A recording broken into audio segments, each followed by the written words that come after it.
So you're single, a widow, or widower with $1 million saved into your IRA or 401k, and you're wondering if you should convert to a Roth. Well, today we're going to walk you through two sample cases of Sue Sample and Jane Sample. Both are single, both are retired, both are collecting $2,500 a month in Social Security as their only income, and both have $1 million saved into their IRA. And just to keep everything the same, both have it invested in 70% equities and 30% fixed income. So two very similar single people with two totally different results. And one, we'd recommend that they don't convert to Roth IRA, and one where we'd recommend that they would maybe convert portions of their IRA over to Roth IRA over a period of time. So let's take a look. First off, we've got Sue Sample. Now, Sue Sample, as I mentioned, she's retired, planning horizon of age 95. You'll see the same for Jane Sample. $1 million in her IRA, $2,500 a month coming in Social Security. And now Sue Sample here, she's got a couple things going on for how much she needs to live her lifestyle. So she needs $5,000 a month just to maintain her daily lifestyle and all of her monthly needs. And then on top of it, Sue Sample said, hey, I want to enjoy my money while I'm youngest and healthiest. And so Sue Sample here, she said, hey, I'd like $7,500 a year for activities and travel from my current age 69. You'll see the same for Jane Sample, age 69 through age 80. So there we go. That's Sue Sample. Now, what's the main difference here? What about Jane Sample? What is her needs? What's her overall story or retirement story that she's looking for? So if we take a look now, we've got Jane Sample up on the screen. Again, age 69. She's retired, planning horizon of age 95. She's got $2,500 a month of Social Security coming in. Now, there is one little difference here between Sue Sample and Jane Sample. You'll see that Jane Sample, in her opinion, probably just lives a more simple life. And for Jane Sample, what she needs to maintain her lifestyle is $4,000 a month. So two very similar single people, same amount saved, same amount of Social Security income coming in, but a little bit of a difference there, as we just saw that Sue Sample needs a little bit more money up front than what Jane Sample would need. So what do? Well, first thing we're going to do, just like we do for all of our clients in helping them determine whether or not they should convert money from an IRA to a Roth IRA, is we want to run a tax projection.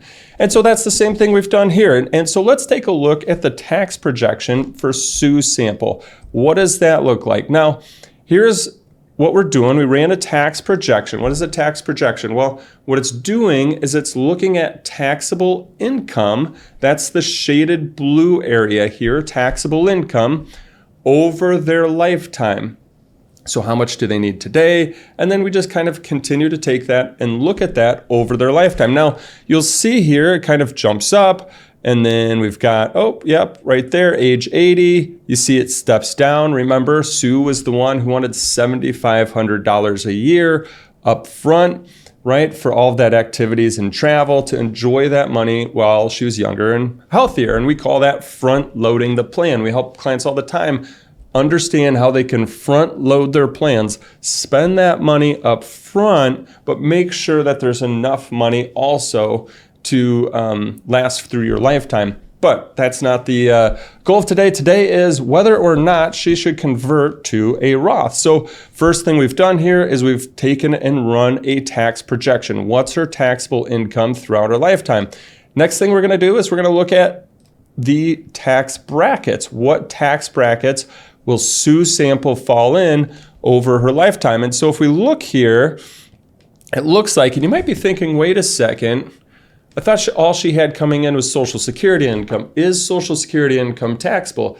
Yes, Social Security income can be taxable depending on how much income that you have coming in. And so, for instance, because she's taking money out of her IRA, that IRA money is taxable income.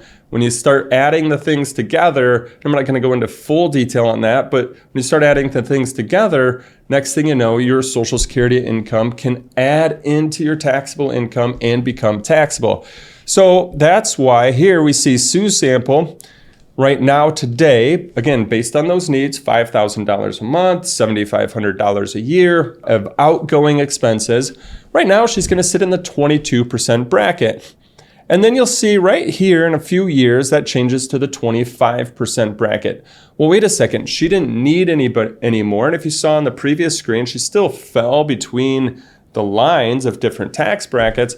Well, that's because if the Tax Cuts and Jobs Act expire, which it's scheduled to expire the end of 2025, when that expires, she will jump from the 22% bracket up into the 25% bracket. Okay, so we wanted to take a look. What tax brackets does she fall in? 22, 25. I'll come back. I'll talk about that in a second here. So let's run the scenarios. Should Sue's sample convert to a Roth IRA? So now I've put a few things together, and basically I looked at it multiple years, not a lot of years, and I can show you a few different things here, but let's just say she's in the 22% bracket. Let's just say she goes up to the top of the 22% bracket. That's the green there. Be like converting money.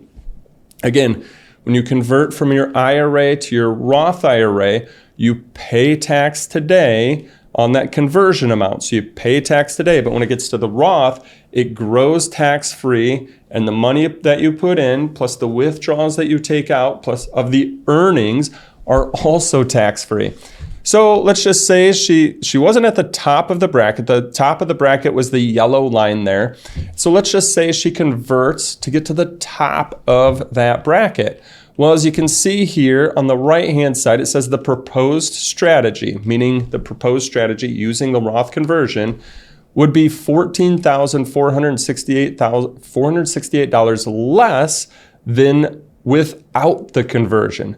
So right here, we're actually looking and saying it doesn't look like it makes sense for Sue's sample to convert to a Roth IRA. Now, I ran it for more years than this, and it was even less, but I just said, hey, what if we just did it for the next couple years, even while, it's the 22% bracket before the law expires, and it goes up to the 25% bracket.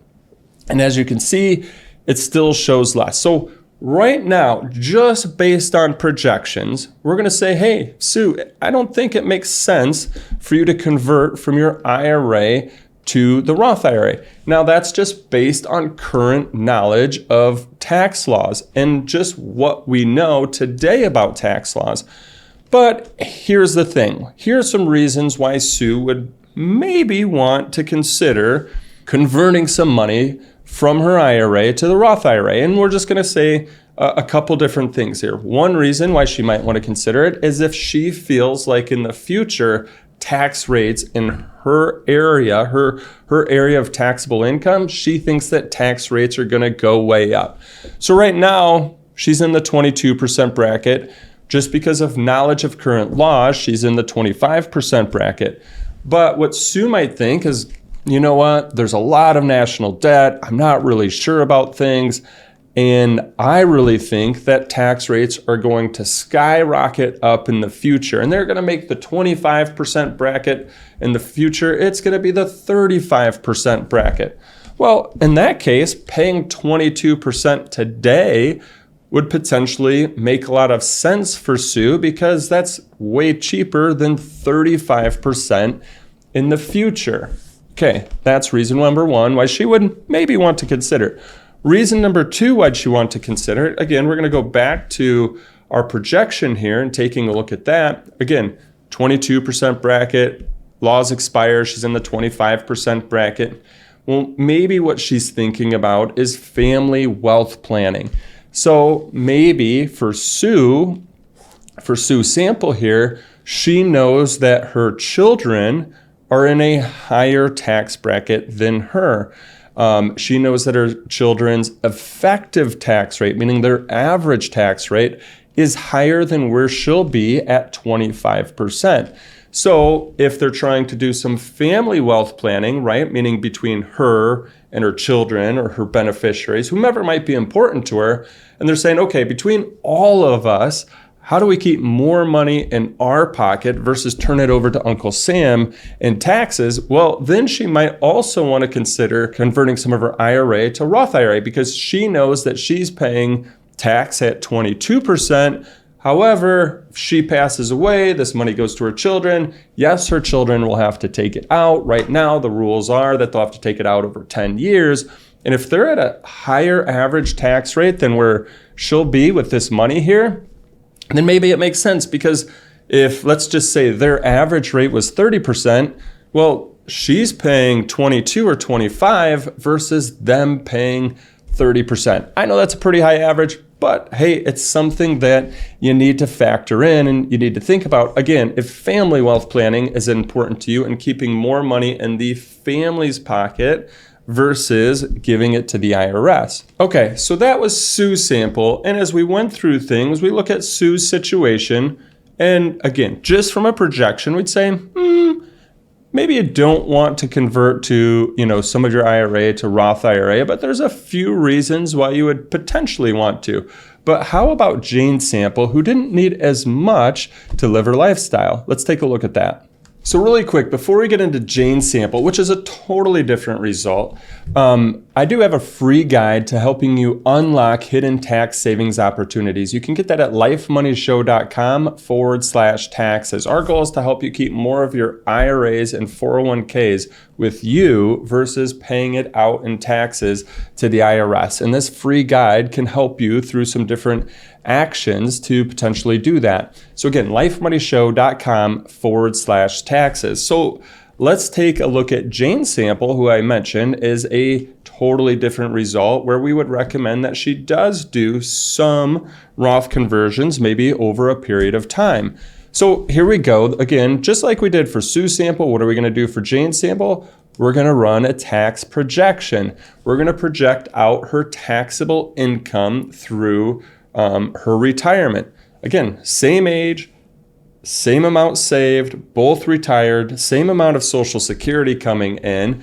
But the difference is that Jane's sample here, she didn't need as much to live her lifestyle up front, meaning she's not going to be taking out as much up front to supplement her Social Security to hit that $4,000 a month needs that she has. So as you'll see here in our tax projection on the left-hand side, again, the blue shaded area, that's taxable income, how much she's going to get taxed on. Well, you'll see on the left-hand side there, she just doesn't need as much. And that green line, well, that's the top of the 12% bracket. The yellow line, that's the top of the 22% bracket. And you'll see where Sue's sample actually was going over the 12% bracket. Jane's sample here, she falls under it. And she falls under it until, guess what age? Age 73. Very important to know here when thinking about your future taxable income. Age 73, whether it's Jane or Sue, guess what? They have to take required minimum distributions. That's the forced income that you're going to have to take from your IRAs, from your 401ks, and that forced income that has to come out, yes, that is taxable income. You're going to get taxed at your ordinary income tax rates on that income. So let's go back here. Let's take a look again at Jane's sample. So again, just taking a look here, understanding her taxable income and kind of what that picture looks like through a future. And then we're going to head and take a look at her tax brackets. And where does she stand today? Well, right now, today, she's in the 12% tax bracket. Again, she's there for a couple years. Tax Laws and Jobs Act expires. The 12% becomes 15%, but she still sits under the 20% for a few years there, at which point in time she starts taking her required minimum distributions. And guess what? She jumps up to that 25% bracket. But hey, she does have a lot of years here where she's under 20%. So we're going to go back, we're going to project out. Does it make sense for Jane's sample here to do some Roth conversions? Now, I've already kind of ran some scenarios, so I'm going to show you what has projected out the best for Jane's sample. And what it is that right here, you see this we're moving this over. What that is it's going to take and fill up different brackets. And if we fill up to the top of the 22% bracket, when I say fill it up, what do I mean by that? Well, what I mean is that at the end of the year, Jane has a good idea of how much income she had come in. So what do we do at the end of the year? Run a tax projection. Here's how much taxable income she's got coming in for that year. But guess what? The top of the bracket's up here. So what do is we fill that difference up, meaning we're going to convert from IRA over to Roth IRA to fill up that gap, to get her up to the top of a bracket, but not go over. Because if she goes over, you'll see it doesn't make much sense for her to convert because she'll maybe never be in a higher bracket in her future. So we fill up to the top of the 22% bracket. We do that, and that would actually be the 25% bracket in 3 years. So we do that, and as you can see here, the proposed strategy, $53,000 more tax adjusted ending portfolio versus doing no Roth conversion whatsoever. I can just show you from a tax standpoint here. If we go federal taxes paid, over here, no Roth conversion, $557,000 in federal tax paid. Over here, look at that, $464,000. So we've got savings in federal tax paid. Again, just projections, as well as here. Now, let's talk about a few additional reasons why Jane here might want to, complete these Roth conversions. One of the things that we've done in our simulation is we just said, hey, what if for Jane, that when she passes away, her beneficiaries, and let's just say Jane does have children, her beneficiaries here, they pay an average tax rate of 15%. But let's just say actually they were paying 25% average tax rate, her beneficiaries. Well, if we scroll back up, guess what? That $53,000, how it showed it was $53,000 better. Now it's saying it's a $79,000 improvement for Jane to do the Roth conversions. Even though it projects out and shows that this is something that she may want to do, why would she not want to do it? So a few reasons of why she might not want to do it is maybe Jane doesn't have any children. Maybe she doesn't have any beneficiaries where, for instance, let's just say Jane does these Roth conversions and then passes away. Guess what? She's now paid that tax, but basically what she's done is paid that tax for the beneficiaries who will inherit that money tax-free. So if she doesn't have children that she wants to try to help pay that tax in advance for, or her beneficiaries, she's like, you know what, I'm close to these people, but I don't necessarily need to pay tax for them. Well, then Jane might want to look at this situation and just go, hey, I'm good. I don't need to convert to Roth because what if something does happen to me? I've paid these taxes, and then guess what? I never got to enjoy any of that Roth IRA money, because you have to also understand with the Roth conversion, there's the 5-year rule. Jane converts this money to a Roth. Each Roth conversion has its own 5-year rule. She has to wait 5 years before she can take any of that earnings out without any sort of penalty. So that's one reason why Jane might not want to do the Roth conversions. The other reason why she might not want to do the Roth conversions is because Jane looks at where she's at and looks at things and says, you know what, I actually think tax rates will go down in the future. So if she thinks tax rates will be lower in the future than where they're at today, then she might not want to do a Roth conversion either. So hopefully this helps you understand reasons why you would maybe want to, reasons why you'd maybe not want to, reasons why even when it projects out that it could be, potentially better for you to do a Roth conversion, why you still might not want to. Because even though it says it's going to be okay, you could just be paying that tax for, future beneficiaries. And if it's not children or if it's not somebody that you're hoping to pay that tax for, well then let them pay it. When it comes to converting to a Roth IRA, make sure you speak with a financial professional as well as your tax professional. We each have a very unique scenario because we've each saved a different amount. We've each need a different amount to maintain our lifestyles, have a different amount of income coming in. So if you want help with your unique scenario, you're wondering, when can you retire? How much can you spend in retirement? How do you reduce the taxes on your IRAs and 401ks? How much should you potentially convert from your IRA to your Roth? Well, we help people just like you with those questions each and every day, and we can help you as well. It all starts with an intro call, and you can go to lifemoneyshow.com and click on the Work With Us tab. Thanks, and have a great day.